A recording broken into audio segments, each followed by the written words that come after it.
John! What? Red 7! I don't know what Red 7 means. Hot route! I don't. What is hot route? Will you just go stand on the other side, please? Down! Come on. Ready, down, set, hut, hut, hut, hut! Hit me!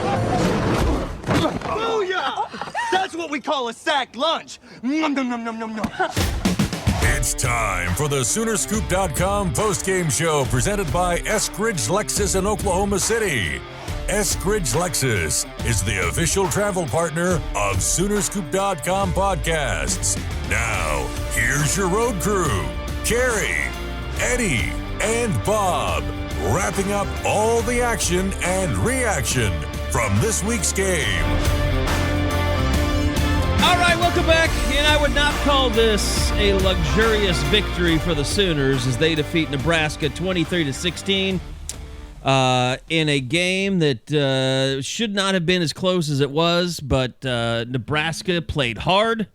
Oklahoma did not play well enough on offense, and I know people are going to be upset about the defense, Eddie, but and they're going to be upset about everything. They can't win, can they? I kind of find it harder to fault the defense when they were the most consistent thing in the game today, which was just, giving consistent pressure to Adrian Martinez. Nebraska took a little bit of a play, but they played the Kansas State game, didn't they? Just try to as much as possible, just control the ball. When you start off with 2 drives of 14 play drives, I mean, was that not just both almost 7 minutes long? Was that not insane? Just the way that game started too, because it's like you look up and all of a sudden there's like 8 seconds left in the first quarter. But it was good to see from Oklahoma. Sure. I mean, to see them put together a drive, open a drive, consistently get it down the field. And here's the thing about this offense. The first offensive series of the first quarter and the first offensive series of the third quarter, their best drives. Well, and here's the thing. And here's where the offense is bogging down. It's bogging down all the time, but here's what you're not getting from this offense is you're not getting big plays. You're not getting big play touchdowns. You're not even getting the Marvin Mims bombs that you were getting a year ago. And I don't know. It's such a, and like the Tulane game was just like, okay, it's been awkward, whatever. Today was just even more weird. I can't put my finger on what is missing from making this offense go. And obviously they snap I think it's a 65 game streak of 27 points or at least 27 points in a game.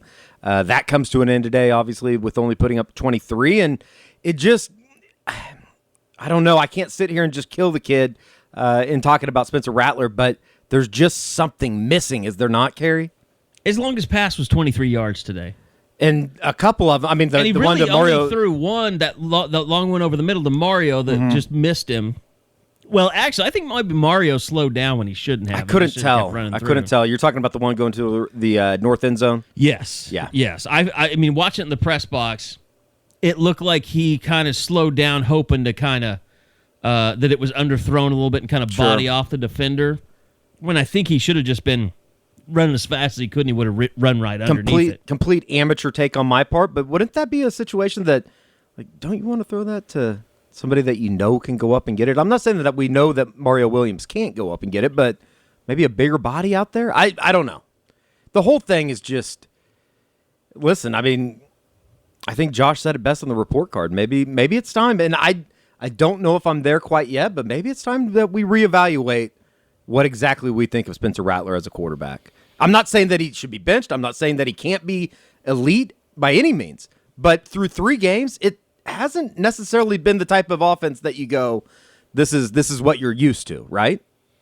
I'm a little concerned Josh was drinking during the game. There's a lot of tweeting going on. A lot of absolutes being thrown out there by Josh. Yeah, that might be the deal then. So I don't know if I'm ready to join him. I'm not saying that they need to they don't need to make a change or anything like that, but there's something lacking. Well, here's the thing, and I asked Lincoln about it after the game. There is so much expectation and so much pressure, and like the fans are getting mad. Like, where did all this hype come from? Right. Like, he never deserved this hype? Why did he get all this hype? Do we need to visit the negative pod that we did before the season started, and we basically laid all that out, did we not? That thing, yeah, we did. And to go back to it, this was all mock draft hype. That's where it started. In the summer, like 3 different places put him as number 1 in their mock draft. And then it turned into like the weekly Pro Football Focus. Spencer Rattler is your most what was the stat they always send out? The most efficient quarterback in the country. And that stuff would get like you, the fans, are the ones that are retweeting this stuff all the time. The mock drafts, the most efficient quarterback. Like in the media, all of us that have been watching him kept saying he's not there yet. Like he could be the number 1 overall draft pick. He's got a lot of room to improve if that's going to be the case. It was all the hype and everything that surrounded coming into the 2021 season was based on him making a jump that everybody thought he would, because every quarterback before him has made that jump. Right. And I'm not there every day, so we never can truly know if he's doing his part of everything, right? Like, is he going in and doing the film and being kind of a locker room rat, if you will? I don't know. You hear things, and it just kind of makes you wonder if you hear too much. I'm just going to say that right now. You just hear too much, and some of it's got to be bullshit. Yeah. But I mean, here's what we know. We know Lincoln Riley. I don't think back in the spring, he said some things to the effect of Spencer has to never stop wanting to be great. Sure. That's not exactly how he said it. That was never a question, though, for Baker. It was never a question for Kyler. It just kind of came to him. But he never had to question that, like with him. Sure. I mean, they just, like Baker had the drive. He was a self-starter. He's self-motivated. Like, he had the constant chip on his shoulder that whatever he did wasn't good enough. Yeah. And I think Kyler, after going through the A&M thing and the transfer and sitting behind Baker, like, I think he developed that same attitude. And I've said it many times, like, the best thing for Spencer Rattler would have been if he could have spent a year around Baker Mayfield to understand what leadership truly is and what motivation truly is and what hard work truly is. Because he's kind of going through the doldrums of learning that the sport's pretty hard. Yeah. Like, it just doesn't come because you roll out with an OU helmet on and because you're playing in Lincoln Riley's offense doesn't mean that you're going to throw for, or put up 600 total yards and score 45 points. But, I mean, look, he made a couple regrettable throws today, but he didn't turn the ball over. He didn't hurt his team. Oh, and that's the thing. It's like it's not a situation of he put his team in a spot to lose, right? It's more of a and I think Lincoln said it after the game as far as who knows, a year ago, how he handles a couple of those drives in the fourth quarter. Maybe they're not able to get over the top. I really think this, and I asked Lincoln Riley about it, but I think there's backlash against Spencer Rattler because of name, image, likeness. And that every time he takes off to run and gets tackled after a 1-yard gain, lots of people are out there like, well, I mean, he's got all this money, but he didn't deserve it. The really dumb one, which is he's just worried about how many car deals he's got instead of playing quarterback. Sure. Which, I mean, and what the funny thing is so you want to put Caleb Williams in, who was also has deals in the NIL. Yeah. It's like it's going to be a little bit of a scapegoat. Williams in, if he became the starting quarterback, he would probably end up with more deals than Spencer Rattler, or just as many. I mean, it's frustrating. By the way, watch. you cannot cancel an NIL deal if someone gets benched. That'd be awesome if they could. They couldn't. They can't write that into the contract. No, it's part of NIL. Son of a bitch. It can't be performance based. It's I don't know, man. You walk out of there and it's like, okay, OU's 3-0, but what is the realistic? Like, I guess I kind of even driving over here, Carey. Do they have to reassess where this thing is right now? And the games are going to be tougher here over the next couple of weeks, whether it be West Virginia next week and then Kansas State and Texas. It's like, I guess we'll truly know what this group is all about in the next 3 games. And, it's kind of a bullshit thing to say, but at the same time, credit Nebraska. I thought, outside of some stupid-ass penalties, credit, Adrian Martinez, if he plays like that, Nebraska will beat somebody that they're not supposed to this year. And I'm not saying that Nebraska is going to win the Big Ten West or anything like that, but it was... No, because Illinois has not won a single game since they beat them. Just not good. it's just it's almost kind of confusing. And you talk about the defensive side of the football, and you felt like they were playing bad, and you look up, it's like, well, Nebraska hasn't scored a touchdown yet. They've kept them out of the end zone. Oh boy, here we go. Got some clickbait going. It's a confluence of video, viralness, and clickbaity. What's that? OU's Riley almost challenged my own team's interception. He did say that. That's the biggest story, though, out of this game? Number one on ESPN right now. Okay. Like, why? Because it gets clicks. I guess. It's a crazy-ass headline. OU's Riley almost challenged my own team's INT. Like, that's like saying, going into the grocery store line and seeing, I didn't mean to get my sister pregnant. Or aliens probe my body. I mean, it's That's right so up weird. there. I don't get it. I don't get it. So, but here's the other thing about Spencer, and they're really, to me, there's so much more pressure on him, but it's not like you can control the situation. You just have to play well. Sure. And if he plays well, all this criticism is going to go away. But right now, when you go 24 of 34, and you throw for fewer yards than Adrian Martinez, who no one thought you were near. I mean, all the talk about Adrian Martinez was he can't throw the ball. He's just a runner. And he outthrew you in this game. Sure. Had as many touchdowns as you did in this game. Had a 55-yard completion to your 23 was your highest. All that happens, and you just announced a car deal where you got 2 cars from a local dealership, and you show up at your press conference wearing a diamond-encrusted logo of your own marketing design. Not the best look? It's not going to endear people to you. Not the best look. So like at some point you have to say, okay, I get why the fans are the way they are. Like, yeah. Like I just have to do the best that I can to avoid falling into those things that they're coming after me about. It wouldn't seem like he has endeared himself to a lot of people either. Like he's not doing necessarily he's not helping himself in that people might overlook some of that stuff. Do you know what I mean? Or at least from everything you hear. To me, that's kind of window dressing in this whole thing. To me, it's just play better, do the things that you have to do, make this offense consistent, and everything else will take care of itself. And look, I'm going to say this right now. Talk of Caleb Williams replacing him, it's too early. Oh, they'll have to lose a couple games. He's so invested, and Lincoln Riley is so invested in him becoming their next great quarterback. He's not going to – I mean, you didn't see Caleb Williams today, and they were in short yardage situations where they could have used him.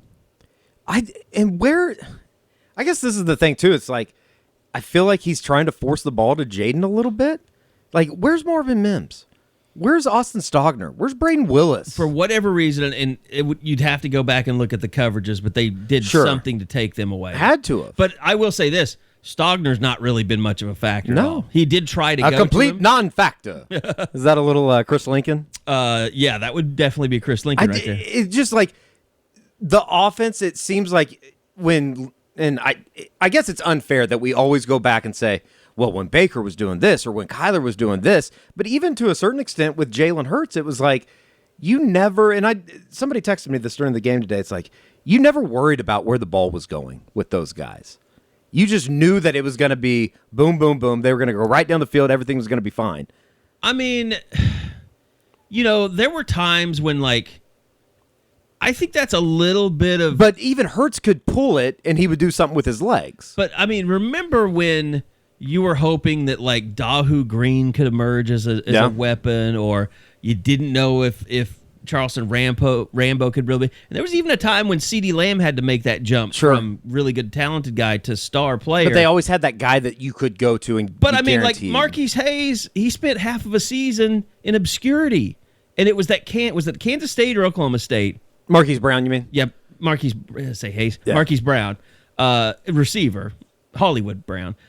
Like, he just really didn't even get going until like 6 games through the season one Sure. year. So it's not like Baker and Kyler just had everything going, 100% from the beginning of the season. They had to kind of find things too. Like, Mark Andrews wasn't an immediate, just go-to guy for Baker. They had to develop those relationships. Sure. I'd say Sterling was Baker's first real kind of go-to guy. Shepard. Yeah, and that developed over time, too. Yeah. But at the same time, it's like you still, I don't know, maybe it's just, and it's completely a mental thing with me, but I just trusted those guys so much more. When the ball comes out of Rattler's hands, it's like, oh, shit. Okay, we're good. But what's his calling card on offense? Like, I kept thinking of that after the game. Rattler? Yeah, tell me what Rattler and Lincoln Riley and his offense, what's their calling card right now? What do you say, okay, if we need to get 5 yards, what do we do? Who do we go to? What play do we run? That's what I'm saying. It's like they don't have that yet. Right. And granted, it's 3 games into the season. Like, I don't think anybody, like, there's been a lot of overreactions after all 3 of these games. And rightfully so. There's some stuff that is rather disappointing, but I don't know. It seemed like today that Riley felt that they were close. Just from what I watched and witnessed, it didn't seem like they were as close as maybe he would. It seemed kind of like the same, the same issues. Yeah. And I think, Bob mentioned something too. It's like some of these guys, they need to be pissed off a little bit. Yeah, but... And it seems like it's on the offensive end that they need to be most... defense is... It's not fine, but, they're holding up their end of the bargain. And they didn't have Billy Bowman today. Sure. And didn't have Woody Washington. No Danny Stutzman. Even though DJ Graham got burnt, he made up for it with the interception on the very next play. Which is... I get it. Knock the ball down. It's a smarter play to knock the ball down. That doesn't take away from the amazing... Like, that's one of the best defensive plays I've seen on that field. I would take the social media capital for that all day over making it easier to run out the clock. You're talking ESPN top 10. You're talking recruiting. Sure. You're talking playmakers in the A secondary. defensive player making a play. Like that, yeah. Yeah, for sure. How many schools can put out that recruiting video and say, yeah, this is one of our DBs. Look what we're doing here. LSU, maybe? You have a book. How many yards did they average today on the ground? OU. Here, I'll give it to you. It was good. They were all over 5 yards a carry. Every person that carried the ball was over 5 yards a carry today. It felt like that they were running the ball pretty well. And they did. They did. And they had 30 carries between Kennedy Brooks and Eric Gray. They averaged 5.5 yards a carry. They just didn't capitalize on it with big plays in the passing game. But they ran the ball fine. And I thought they ran the ball even better when Andrew Rame came in the game. No, they did. We got to be. I'm not done with Conjal. He's a good player. He's probably better than Ian McIver, yeah. But just start the kid. Like, what are we doing? Why do they refuse to start him? He played the entire game outside of the 2 series. I think it's kind of an internal kind of personality thing, and maybe making him earn his way after. For whatever reason, it doesn't seem like his COVID thing was all that well received. So weird. Like, if that's the point you're trying to make, like if you're the coaching staff and you're trying to like punish him for it, it just seems stupid. You're going to get your ass beat by somebody because you're trying to teach somebody a lesson. Like, I just don't get that. There's a lot of stuff that it just doesn't really add up right now. Yeah, but that's kind of hard to break that all down when we don't really know. No, yeah, and that's what I'm saying. It's like it's like we hear stuff all the time, and that like some bad shit's gone down in the past, and when people are like mad, they're like, "Why don't you play this guy over there?" Well, it's because he was doing this kind of ridiculous stuff behind the scenes. Sure. So I don't know. Maybe it's one of those deals, and who knows what, how far that stuff went or. It's just I just know that they were really upset with him. It's just it's ridiculous to look up and say that. And no offense, I think Cody Jackson has shown that he's going to be a pretty good player when it's all said and done. Yeah. But it's ridiculous for him to have the same amount of targets as Marvin Mims. Like, what are they doing? Even a guy like a Drake Stoops, he caught the only 2 balls that came his way today. But really, look, doesn't everybody pretty much have 2 targets except for Jaden Hazelwood? Yeah, Hazelwood had 9. Mario Williams had 6. Mike Woods had 3. And see, that's the guy to me. When I say I don't understand why you're not trying to get him more involved, it's Mike Woods. Yeah. He looks good every time he touches the ball. It's almost like, and this is I don't know what they're trying to do offensively, but it's almost like they're going through a checklist and they're like, we got to get to this, this, and this before we can open up this box. It's like, you already have the key. Just open up the second box. You know what I mean? It's like, why is it taking, I don't know. It just seems like they are going through stretches where it's just so hard to move the ball, even though they're still moving it, if that makes sense. Like, it was just so easy for these other offenses to move the ball. This team, it seems like it's very tough to get 12 yards at a time. Yeah, I mean, it's kind of like the defense right now. I think all the backups know what they're supposed to do and what it's supposed to look like on the defensive line because they can watch those 4 guys. Mm-hmm. And so when Reggie Grimes goes in the game for Isaiah Thomas, he's like, okay, I need to be doing this because he was doing that. And when Josh Ellison goes in the game, he's like, well, I need to be making these plays because Carey and Winfrey's making them. Like, on the offense, you don't have anybody to say, oh, well, he makes all these plays, so I need to do what he does and replicate that and give us some depth. It's more like you just have a team full of players that they're all trying to kind of find their way to figure out who they are. No, and Spencer's trying to figure out I see that how a they lot. fit in. It's almost like they're playing 11 individuals as opposed to 11 guys playing as a team. Yeah. And I don't know. It just, by the way, is this a common thing? Like, I saw at one point, it was right before they got a penalty, but like Tyrese Robinson was like turning around to his offensive lineman and just yelling at them. Like, is that a common I didn't catch thing? that. Did you No. see? I mean, like, I think in a motivational way. It was when they were running the ball really well. But I thought that was kind of good to see. It was like, okay, somebody's out there getting after his teammates saying, let's keep this thing going. Well, you said you wanted you wanted this team to face a little bit of adversity, and they definitely saw some adversity today. Yeah. I guess in a terrifyingly... The problem is, when are you going to like step up and overcome that adversity instead of just survive it? Sure. And that was more survival today. I mean, they've played 3 home games, and they've played 2 home games against teams that are actual, like, breathing humans. No offense to Western Carolina. No, there's only 2 games and you know what? It's coming up here. It's actually just started. Be interesting to see what Tulane and Ole Miss looks like tonight. Sure. But, I mean, they've played 2 teams that have breathing humans, and they've had the defense having to come up with a stop in both of them to win the game. And you know what I was thinking about? In games that they were a favorite of 31 and 22. And it's kind of the same guys as Nick Benito and Isaiah Thomas and Perry. And that's like the frustrating thing, too, is when they need to, like, strap in, it seems like it's like, why don't you just do that every play? I don't know. It seems like the defensive line, too, is maybe rotating still just a little too much. I know that they want to play a lot of guys. I didn't think so today. I paid a lot of attention to it today. They would go like almost all the time. They had Redmond, Perry on Winfrey, Isaiah Thomas, and Nick Benito out there together. But then they would take like Ellison and Robertson and put them in there instead of Perry on and Jalen. Or they would have Perry on and Jalen, and then they would put Reggie Grimes and Caleb Kelly out there for Nick Benito. I mean, even a guy like an Isaiah Coe had a nice day. I'm not saying that he didn't. It just... Well, the block punt was a huge part of the game. Sure. I mean, the block kick. Sure. And then the return by Fields. At the end of the day, though... By the way, is Fields the returning tackle today? I think he was. Or maybe he wasn't, but he's been fantastic in run support. Deshaun White had the most tackles. Okay. 10 tackles. Patrick Fields had 9. Asamoah had 6. Benito had a really good day. He had 5, 2 sacks, 3 tackles for loss. And then Just Rose and Jalen Redmond.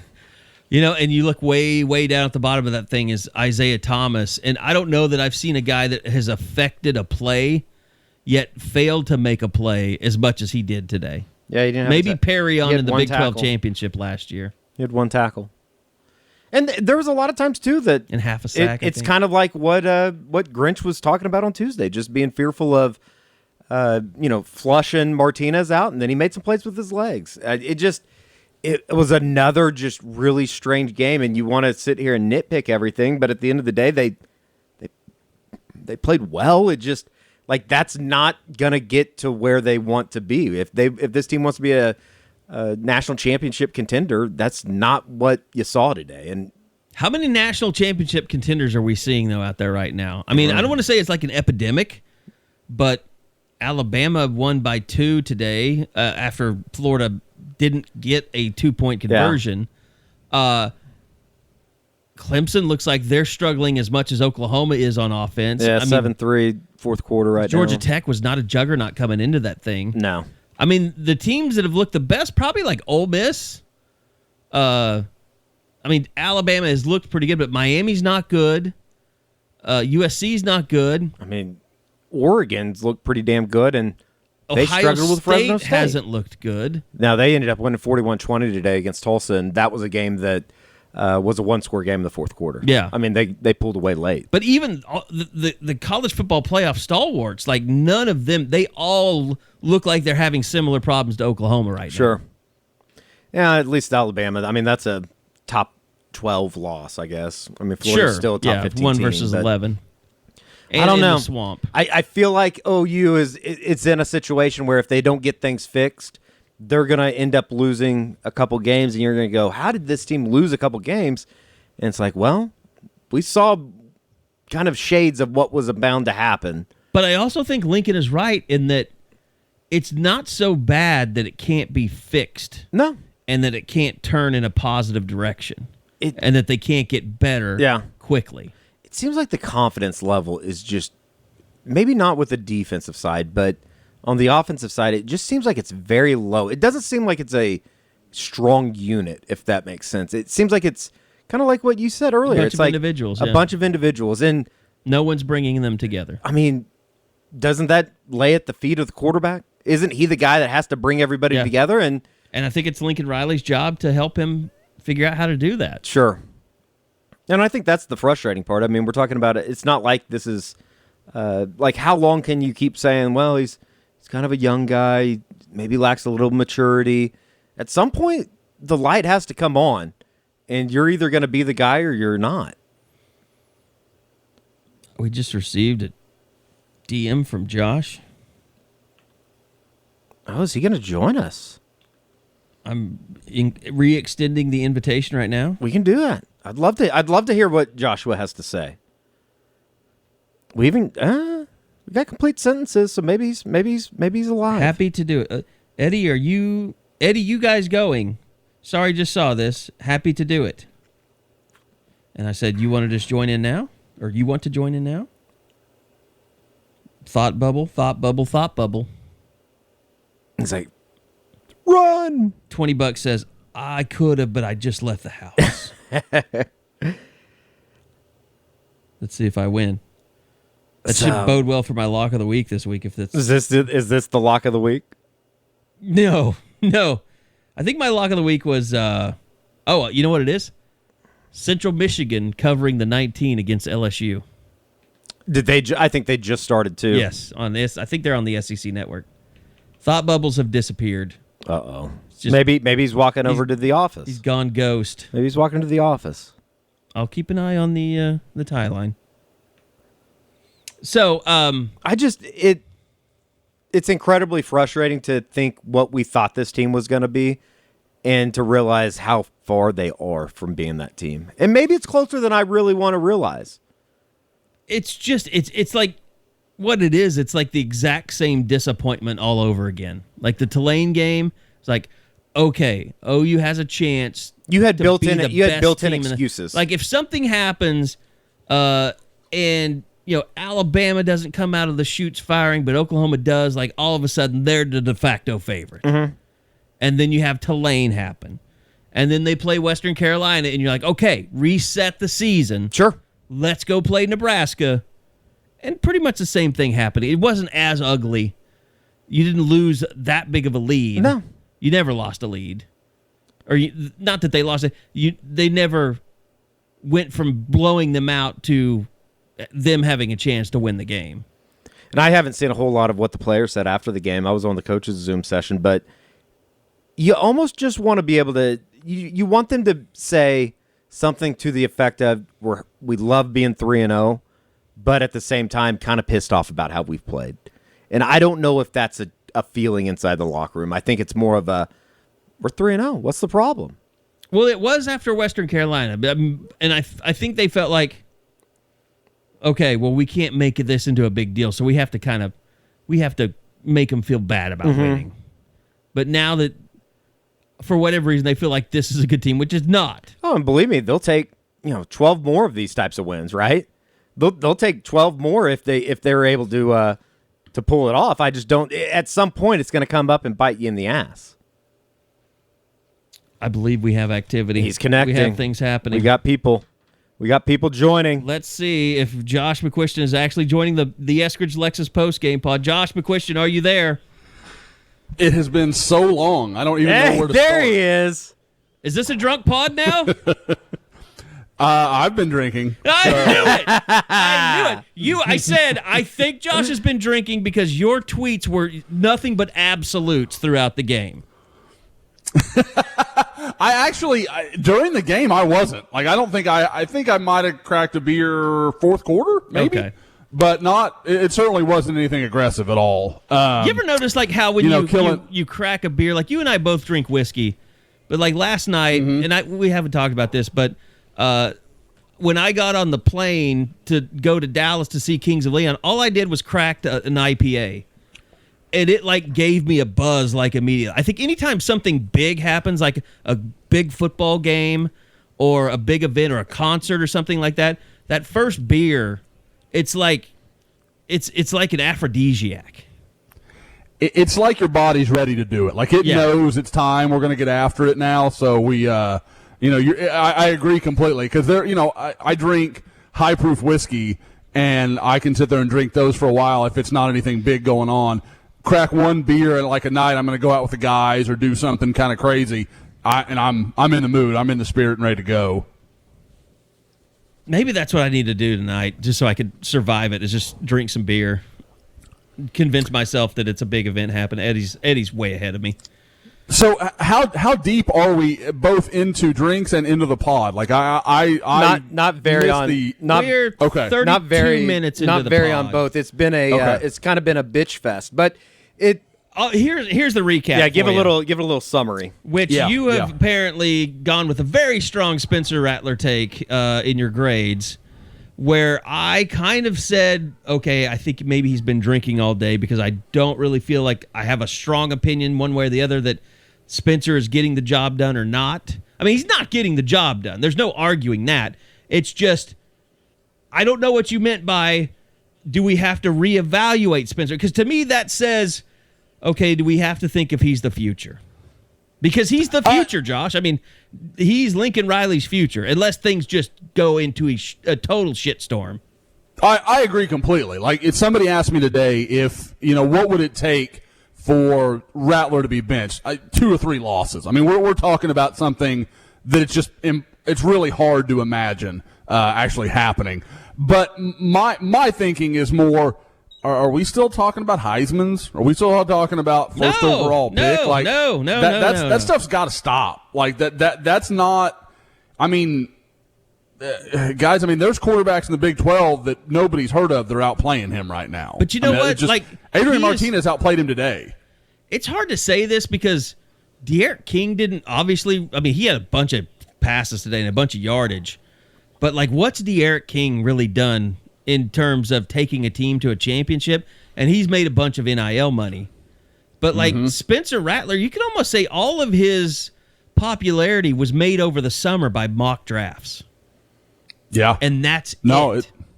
I mean, not it, but that's the main reason people are looked at him as one of the most marketable athletes coming into the season. Yeah, and, talking to you guys in the warm room, and maybe you guys have covered some of this, but just the way this win was handled, apparently, in the post-game press conference for, Rattler himself afterward, do these guys get it? Like, I don't know that they do. Like, this is not the way it's supposed to go. Now, the one thing I'll say, you keep watching college football day, and I'm sure you guys have caught up on what's going on. I just mentioned this right before you called in, what you're getting ready to say. Everybody looks like shit. Nobody looks good. Yeah. Like, so, it's one of those things where I don't know how hard to – like, I know OU's not playing good football, but who the hell is? Yeah. it doesn't it seem like, and I was telling Carey this earlier, Josh, it just seems like everything is so hard to come by for them offensively. And granted, I thought that they ran the ball a lot better today, and I think that's a good news considering we all kind of thought that Nebraska was pretty good on their defensive line. But at the same time, it's like everything through the air just comes so hard for them. If you would have told me that Oklahoma would dominate the line of scrimmage on both sides of the ball the way that they did, I wouldn't have seen any way this wasn't a 35-point win. Sure.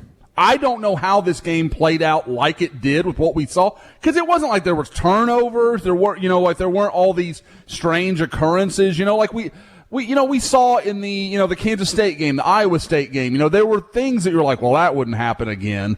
It wasn't like that. It was a decently played football game. Yeah, but it was Oklahoma still two won teams along the line of scrimmage and still wasn't good enough. And it was still two teams, though, that started out the game with 14-play, 7-minute drives and killed an entire quarter, too. Yeah. That was a red flag. Like, you were kind of like, oh, okay, this is exactly the way Nebraska needs this game to go if they're going to have a prayer. And, guys, what did you – and you probably already talked about – I hate that I'm coming in late and kind of playing catch-up. Well, no. To your point, Josh, I want to mention this because I was thinking about this. I'd almost asked somebody a question in the postgame about it. Like, it's amazing if you look at that game, when Nebraska actually started making it a game offensively and doing some things, it's when the coaches you feel like they kind of were like, okay, we've played it safe this entire game, so we don't give up a bunch of turnovers. We haven't let Adrian, throw into double coverages. Everything's been a safe throw. But all of a sudden, when you start asking him to make plays with his arm, and he's throwing into tight windows, it didn't go so well. I agree completely. And there are people that are going to come down like, oh, well, look at OU gave up that deep ball. No, I'm fine. Like, if you're going to live by the sword, you die by the sword. Like, that's fine. Like, OU was trying to be aggressive. They were trying to heat him up a little bit. And Graham just got beat. Like, that's fine. I can totally live with that play. Obviously, it's not what you want to happen. But the one with the tight end wide open is the one you don't want to live with. That's a different thing altogether. That's a horrible play. I'm kind of anxious to go back and see where that went wrong. But you take away, guys, the linebackers in coverage are still a problem. Like, I don't know why, but OU is just getting murdered across the middle. Like, I mean, every time needed something, it was there. I'm not so sure it's just in coverage, Josh, because we're seeing Patrick Fields become a run filler for this defense. Yeah. Why is that? Like, if your linebackers, and we saw so many defensive tackles making plays on the running back today, the only times they got free are when they got free of the defensive tackles and the linebackers weren't there to make the plays. And I saw, like, Deshaun White, like, running around the edge to come up behind a running back to tackle him. Like, it just seemed like complete, like, I don't know, it just didn't seem like fundamental football from a linebacker perspective at times. Yeah, I don't know if you guys have seen Damian Mackey's post on the board. I saw what he posted. I saw he posted. D-Mac is not the biggest fan of Deshaun White and Brian Asamoah. Wow. I mean, he wears them out on the regular. And Asamoah was a guy, for the questions I had about Rattler, I was all in on Asamoah, and boy, it looks wrong. I mean, it just, you're just not seeing the plays behind the line of scrimmage from these guys. No. It's the front four. I mean, and just whatever rotations up there, those guys are dominating. That's where I all think the the corners are playing pretty good. From, yeah. Yep. Guys, think about if they weren't creating the pressure they are up front, what that defense would just be getting torched right now. I don't think the corners are playing that bad. I really don't. I think it's other than the defensive line, it's dead up the middle where the problem is. Safety and linebacker. I think nickel was a problem for him today, obviously. Justin Broyles getting the start. At times, it did not go well. And for whatever reason, it seems like, I don't know if Jeremiah Cradell is banged up or what's going on, but he didn't get a lot of snaps today. So that, to me, signals banged up. And Key Lawrence played a lot more today. But I mean, I thought when I saw Key Lawrence, I didn't see anything really bad. I didn't see anything good or bad, really, from Delarian Turner-Yell. And I saw a lot of good things in the run game from Pat Fields, things where I was like, holy shit, like, wow, he's stuffing the run like I've never seen him before. Both Deshaun White and Pat Fields, I didn't think had horrible days. I mean, I know they're just kind of the whipping boys right now, and like they always like. I don't get me wrong. I don't think either one was dominant. But the weird thing is the rotations. I mean, okay, so it's like at linebacker specifically, it's like okay, you basically only play Deshaun White and Brian Asamoah together, and then it's David Agwebu and Shane Witter, a guy that was like in the doghouse 2 weeks ago. And that combination you saw Agwebu make some plays. I mean, that's why Danny Stutzman was playing second string last week. I guess so, yeah. But Witter just seemed lost out there today. Yeah, he had that role. Was it the first series of the second half when the running back just ran him over in the hole? I mean, that was, again, Witter's a guy I've always been a believer in, but there's some guys on that defense that I don't know. Like, it's like their confidence isn't there. Guys that I'm like, you can play better than this. I know you're a better player than this. And one of them, frankly, until late in the fourth quarter, is DJ Graham. I literally had almost tweeted out, he just doesn't look right. Something looks wrong about him and his game. He just doesn't look like the confident kid we saw last year. And then he makes the most absurd interception, I may have ever seen. It seems like there are a bunch of guys playing for basically themselves. Like, it doesn't seem like this. I don't know.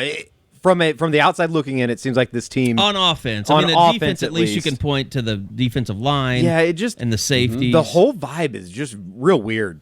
It's real weird, and I don't know. Maybe it's just because that for the first time in a long time there aren't a whole lot of connections back to the past, if you will, and they're having to kind of find their own identity.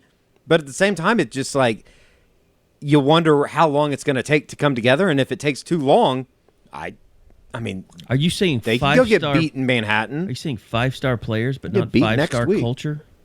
I mean, it's like a 2-star culture right now. It seems like down there. Well, guys, I mean, okay, at some point, and I think the three of us have talked, and I've kind of said some stuff on the board. I know you have too, Carey. Like the center situation, Robert Congle and Andrew Rame. Yep. There's nobody on earth watching that competition that thinks it's competition. No. Yeah, we talked about that a little bit, just about how same whatever deal. It is, like and maybe Rame's got some blame in this thing, but at some point both sides have to kind of come back together and say, do we have an understanding? Yes, we can all be better. Let's just move forward without being any kind of biases or doghouse kind of things included in this deal. I mean, let's do what's best for the team.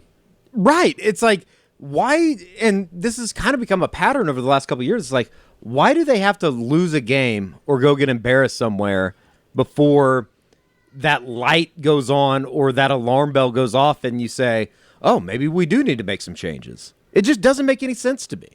Eddie, this dates back to Bob. I know. Used to do the same thing where...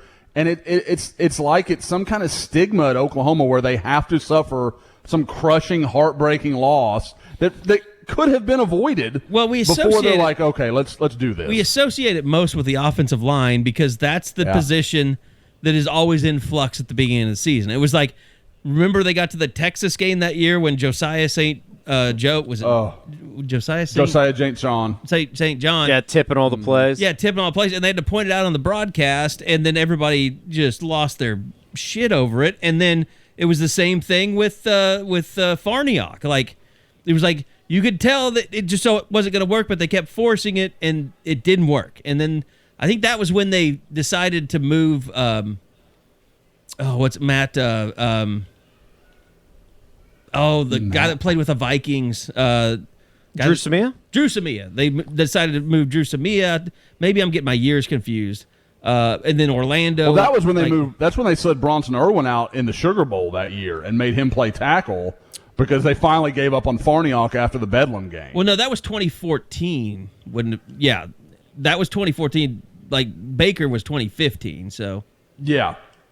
That's the thing. There's been so many changes. You can't remember who replaced who. Like Ben Powers replaced Cody Ford, I think, when he broke his leg against at Houston. Yep. Or Ohio State. The third. And then, you're right. Yeah, you're right. It was in the Ohio State. But like game, Orlando had to like work their way through Orlando, and then Drew Samia was all over the place, and Cody Ford had been all over the place. It was like.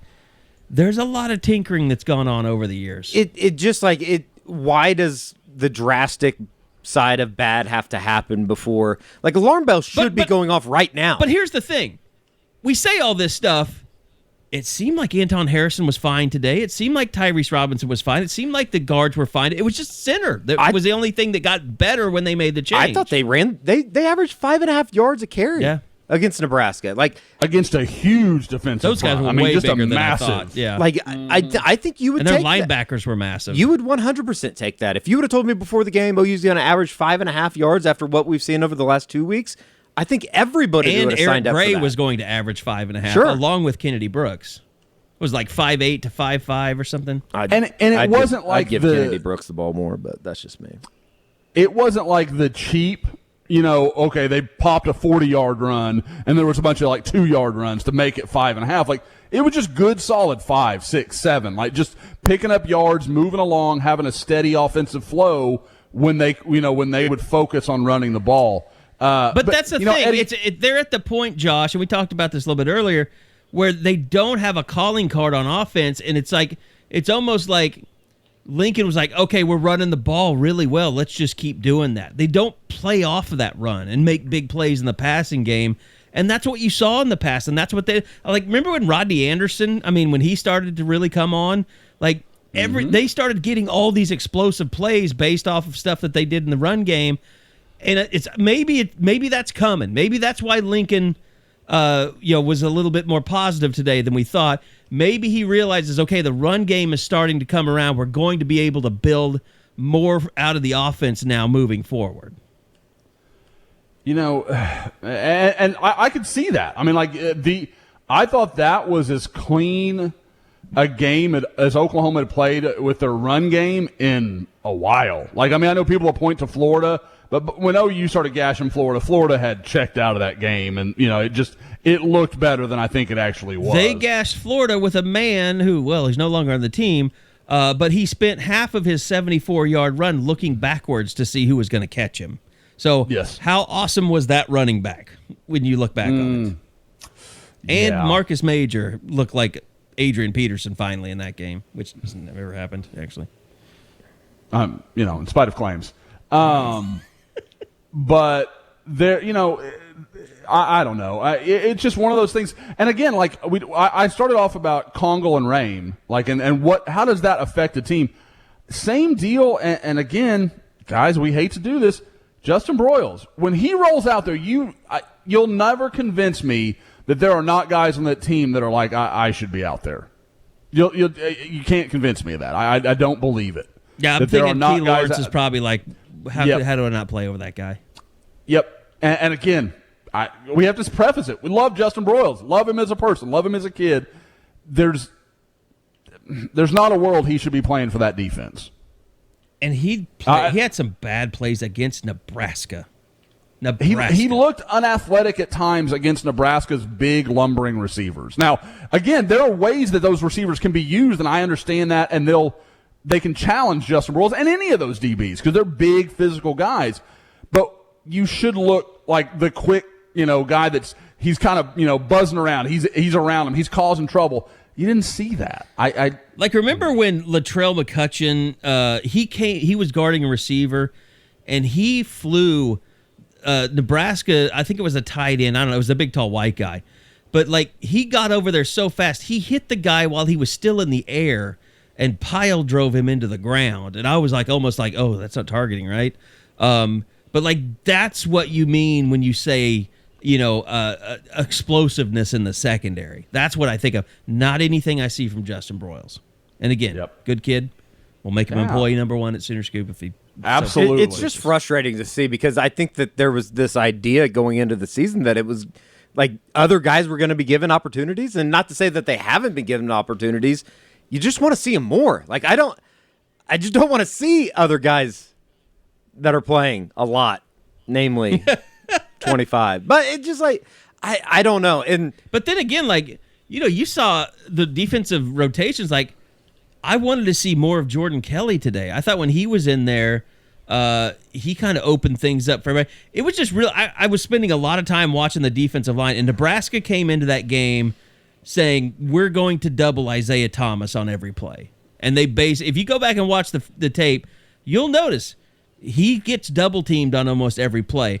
And I was surprised that Perrion didn't open up things a little bit more for Perrion, but maybe they felt like their interior guys could handle Perrion. I don't know. I still didn't feel like. I mean, I know that you said that they were out there a lot. It didn't feel like Winfrey was out there a whole bunch. But when they needed to get a stop, they go with the starting lineup, and all of a sudden they have players. And with that said, it's like also the Reggie single Grimes number looks sometimes Reggie Grimes looks great. He did. I mean, he flashed today. I mean, nobody was as good as Nick Benito. I mean, he had a great day. When he had that play. Was that his best game? Yeah. 100%. I think so. I think it was. When he ran down Adrian Martinez and like put him in like a baby cradle as he was taking him to the ground, for the first time I thought, holy shit, that guy is a freak of an athlete. And I've never thought that exact way about him. I mean, I'll be honest. You know, PFF comes out with the numbers and stuff, and I think he was leading the country in quarterback hurries and stuff. Yeah. Through 2 weeks, and it's like, I know that he's played well, but I don't particularly remember some plays that I thought Benito, the same thing, I was like, really? But then today it was like, okay, that's the guy that you want. That's the first guy that has lived up to quote unquote expectations throughout the season. Yeah, I'd say on so. either side of the football. I'd say so. And it took to game 3. You know who also had a great? Jalen Redmond had a great day. He did. Yeah, Jalen Redmond was everywhere. I mean, I thought really, he had that looked like the guy I expected. All 4 of those guys are the most impactful players on this team. And I was saying this earlier, like should be taking 80% of the snaps. I've never seen someone have a game like Isaiah Thomas did today, where he affected so many plays and has so few stats to show for it. Yeah, I put it in the report card. I think I had him at like an 87, which I thought was a good score, but I was like, this could have been the mid-90s. He missed a couple of... Oh, he missed some. He whiffed on Martinez once. God, he had Martinez dead to rights on that third down. That should have been Perrion. At least it wasn't Perrion against Brock Purdy. Because, there's no excuse for that. At least Martinez is shifty. Yeah, Martinez is a great athlete. I mean, like there's no question, and that's what made Benito tracking him down. You're like, holy crap! Like that's pretty impressive. I'll tell you this though, Eddie, did you feel this way? Like, legitimately, Josh mentioned the defensive line. Like, I was legitimately shocked at the size of Nebraska today. No, they got some. Even Martinez doesn't look like a small guy. They got Big Ten bodied guys. Yeah, there's no doubt about it. They have a better breed of athlete than I thought. For sure. I mean, just walking around, some of those guys down on the field before the game, like just going through, like as they're running out for warm-ups, is like, holy shit, that guy's huge. Speaking of massive frames, have we covered Drake Stoops' Heisman, ascendancy? Or well, this is the thing that was coming. Eddie was probably waiting, biding his time for that. It's a crime that Drake Stoops and this isn't a hit to Cody Jackson, but it's a crime that Drake Stoops and Marvin Mims are targeted as many times as Cody Jackson. Yeah, I just don't get it. I almost think Cody Jackson's kind of one of those things that he's just done well in practice, and they're trying to push guys to do more, and they're using him as kind of a competition, barometer. Now, I liked Cody. I gave him a good grade. I thought he played well. I'm not saying that I know that's not what you're saying. Right. Yeah. Like Marvin Mims getting 2 targets in the entire game. Well, and here's what you worry ridiculous. about. You worry this about Mims too. Like, when does that start affecting his confidence? Because that play he made on the kick, the deep kick that he fielded all-time inbounds, dumbass. yeah, all-time dumbass. Like, that's not the Marvin Mims we know. He's the one guy that I wouldn't expect something like that from. Like offensively, it doesn't look terrible, and they're still putting up numbers, but it just seems like it is so tough. I can't put my finger on it. I think it's kind of like what I was talking about earlier. They don't have enough series put together where they can build on, a calling card, whether it's the running game, whether it's the passing to the H-backs out of the backfield, whether it's Drake Stoops, whether it's getting Mario Williams out on the edge. Just they've tried it all, but they just haven't developed any kind of consistency and repetitive, repetition to be able to go out there and keep doing that to make a defense adjust. I asked Carey earlier, Josh, how much of that just flat out lays at the feet of somebody like Spencer Rattler? I mean, And again, it's one of those things. I feel bad when you are comparing him to, the Bakers and the Kylers and even Jalen Hurts for a comparison's sake. But it's like, I just don't know how much buy-in is there with that guy. Like, is he working his ass off and studying film every day? Because it seems like he's not making that jump. Why is he not making that jump? You always hear, like, whether it's point guards or quarterbacks or whatever, they make everybody around them better. Yeah. Yep. Guys, what you're talking about with Marvin Mims, that sounds a hell of a lot like what we said with Charleston Rambo last year. And then you watch Rambo have a big day today for Miami. I mean, it's a great point. Really could have had more. Now, I'm not saying it's too early to connect that dot, but it's an interesting point. Like, it's an interesting thing to think about, like, why aren't these guys growing? Why aren't they getting better? Why aren't they excelling? Now, I also think that you've got to find a way to force feed Mario Williams the ball. There's got to be some stuff out there where you're getting him the ball in space. I don't care if it's bubbles. I don't care what you have to do. Some tunnel screens. Like, you could do some cool stuff with him. He is way too electric with the ball in his hands not to just automatically 6-7 touches a game. Just you have to get the ball to that kid. I have to object to the Charleston Rambo comparison because they did everything they could to make him wide receiver 1 last year, and he just proved he wasn't that guy. Like, the number of touches was never an issue with Charleston Rambo. They tried to force feed him the ball. They tried to get him the ball out on the edge and let him make a play. He could not shake a single defender. That's fair. And with Mims today, like, I get it. Nebraska early on, they tried to play aggressive, and they realized in that first drive we can't do this. We're going to get massacred trying to play Oklahoma this way. So they start playing zone. They back everybody off. We're just going to make you drive the field. We're going to do this snap in, snap out, and that and we're takes going to shorten the game, really Mims' and bit. and it might not get our asses kicked. Is that a product though of ball placement and putting a player into position? Because we've seen. Austin Stockner is going to be murdered over the middle someday. He's going to be dead on the field because of his quarterback. Did Rattler not put Mario should have been an easy touchdown. Right. Should have been easy. Is Rattler not putting, like, even going back into last year with Rambo, it's like, even on some of those bubble screens and stuff, sometimes he would just throw it right into the cornerback, into the guy that's blocking the cornerback. Well, it's like Bob likes to talk about, the competitive catches. Charleston Rambo wasn't going to make those. Sure. But they shouldn't always have to be competitive. Like that, I guess that's what you have to kind of get into, that balance of, like, where does this fall? But I agree with Carey. They tried to get Charleston Rambo to be a guy, and he just wasn't going to do it. Now, again, with Mims, you've got to understand, like, he's too good to just have 2 targets. Like, okay, the vertical stuff's not working. Okay, we're going to find some other way to get the ball in that guy's hands, because just playing deep, they shouldn't be able to take away probably your best wide receiver. Like, that shouldn't just be like, okay, we're going to play off, and now that guy's no longer part of the game. Like, that's ridiculous. You have to have an answer to that. And I don't know that that's on Spencer Rattler. Like, I don't think that's him. I think that is a design problem. As Lincoln Riley said after the game today, he gets paid to figure this out. And it's going to be one of those things that if they don't figure it out, Josh, they're going to end up getting beat, and people are going to say, how could this team ever lose 2-3 games? And you can point back to either this game or to the Tulane game and say, we saw reasons why they were going to lose a game. Oh, guys, the red flags are there. Sure. They just are. And I summed up at the end of the report card. It was just, this is worse than I thought it could be. I had concerns about this team, but I thought that, they'll figure it out. Give them a little time. They'll be okay. I didn't see it going like this. Now, again, you can't ignore the whole body. Like, yeah, Oklahoma's having trouble. So is everybody. Like, something's happened, and I think it's got to be the weirdness of last year. It hasn't quite corrected yet, because it's not like you can just say, well, OU's the outlier here. No.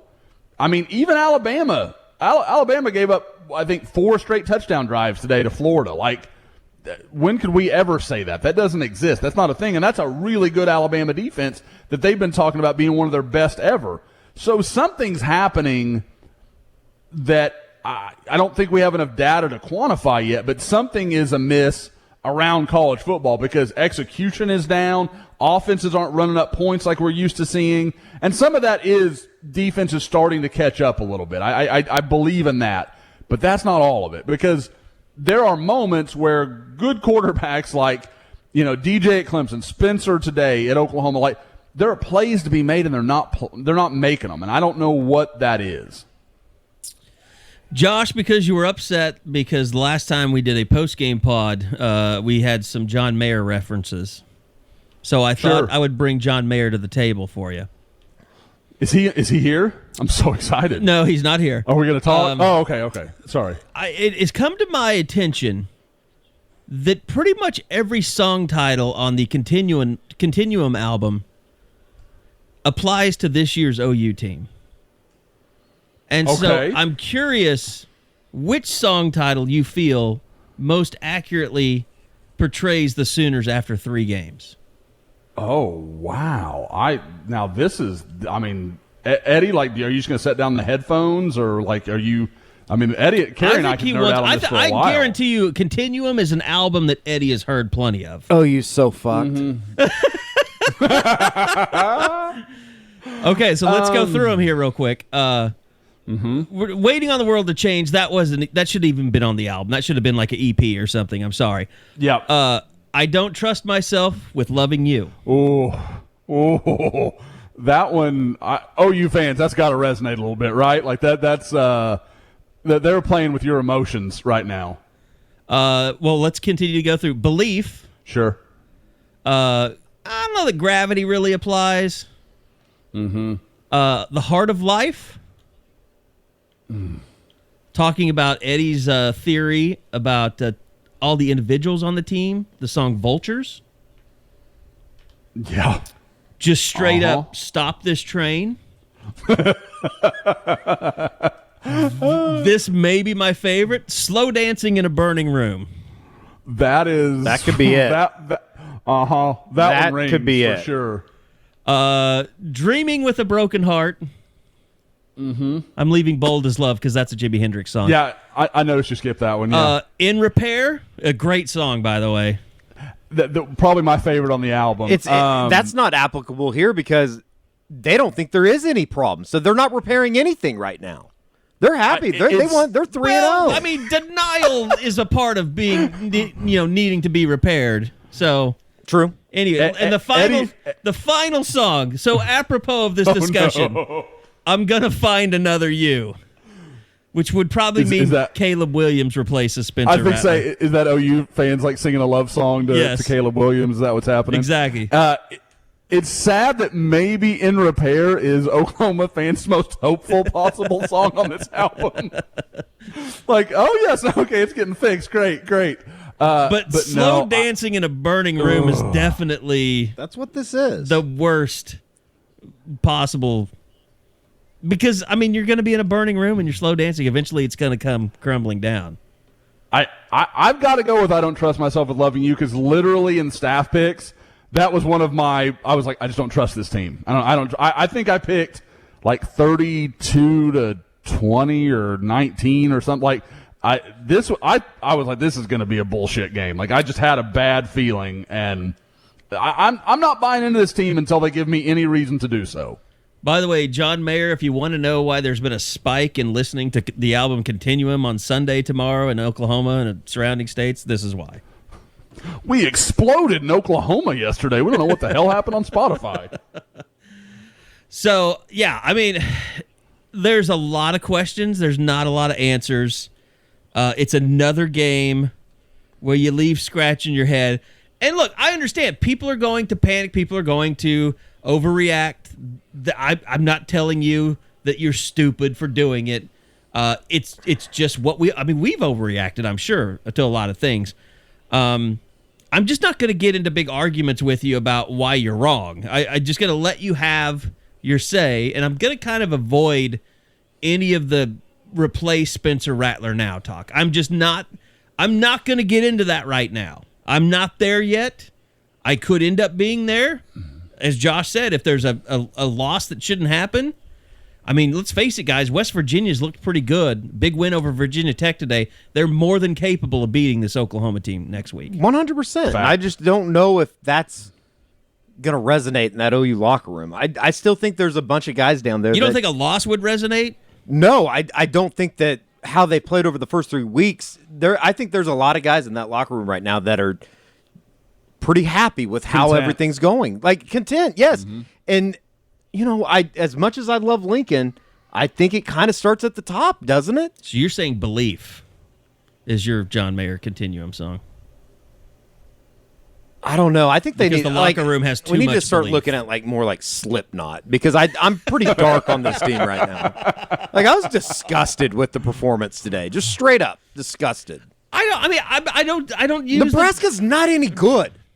I agree that they're not any good, and I didn't think they were any good coming in. Sure.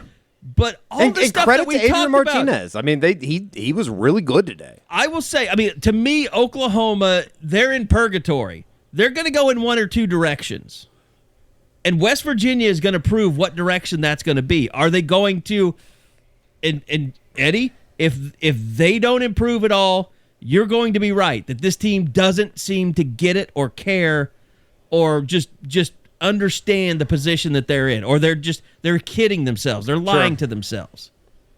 But if you believe what Lincoln's saying and they're not far off, then I think you'll see an improved run game lead to bigger plays in the passing game.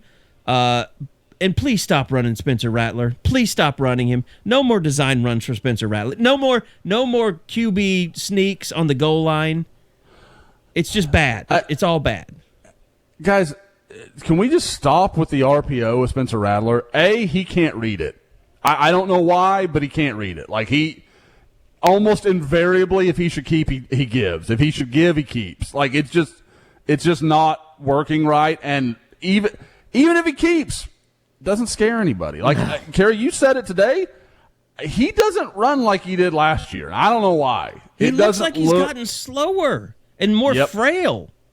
Because last year I would have said Baker Mayfield's a reasonable comparison to him athletically. There is no way on earth I would compare him to Baker Mayfield right now. No way. Baker's straight up a better athlete. Yeah. Yep. Absolutely. Yep. Which doesn't really make sense. I mean, look, I don't want to make this kind of personal, but when you look at Spencer Rattler out there on a football field, does he look like a guy that just spent an entire offseason getting bigger, stronger, and faster? Just even from a physique standpoint. We talked about this before the season even began. Right. I mean, I remember us talking about this like back in July. It's like, go back to the dark guy pod. Work We out? may have been prophetic. We talked about that before you hopped on, Josh. It's like everything that we talked about has come to fruition, and I'm gonna have to go back and more listen so to the goddamn on the dark pod offensive side of the ball. It's like I am not worried about OU defensively. Maybe people are, but I still think like when they put out the best 11 players and they need to get a stop, I have pretty good confidence that they can get it. Offensively, though, I mean, I think everybody. If you have the ball down one. Oh, this team, Spencer Rattler's not leading you to a game-winning touchdown. Yeah. I'd have more confidence in Landry Jones. Seriously, guys. Defensively, he won basketball. He won football games in the Big 12. Defensively, I feel like they have some leadership. Isaiah Thomas, Pat Fields, those kind of, even Deshaun White, like not playing great, but Deshaun White is a respected guy. Like you get that guys like him, that he is an accountable kind of guy. And then you have the characters like the Perry on Winfrey's that are just you know, everyone's afraid of, and that you're just kind of you unleash him if you have to, and people are scared of you.